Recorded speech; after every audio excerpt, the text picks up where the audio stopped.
Trekking is very healthy. సిటీలో అయితే fresh oxygen 40% దొరుకుతుంది, ఇక్కడైతే 80% ప్యూర్ ఆక్సిజన్ దొరుకుతుంది. అలా అయితే అందరం ఇలా ఐసీయూలో జాయిన్ అవుతాం. అక్కడైతే 100% ఆక్సిజన్ దొరుకుతుంది. ఫస్ట్ టైం ఏంటి ఒక కొండ ఇంకో కొండ ఎక్కడం చూడటం.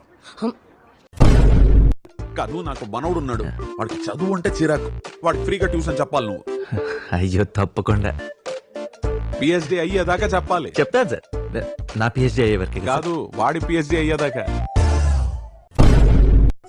వీడోడు ఫ్రెండ్ ఫ్రెండ్ అంటే అన్ని షేర్ చేసుకుంటాం. ఏంటి దరిద్రాన్ని కూడా? దమ్ బిర్యానీ ఎవడైనా షేర్ చేసుకుంటాడు, దరిద్రాన్ని షేర్ చేసుకుంటే నిజమైన ఫ్రెండ్ అంటే.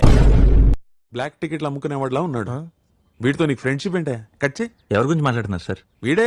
ఎవరెత్తున్నావు? అలాగే ఆ ట్యాంక్ నిండిపోయినప్పుడు కిందకొచ్చి మోటార్ ఆఫ్ చేసేయండి. నీకేం పోయగలం, నీకు ఆథరైటిస్ సార్. అయ్యో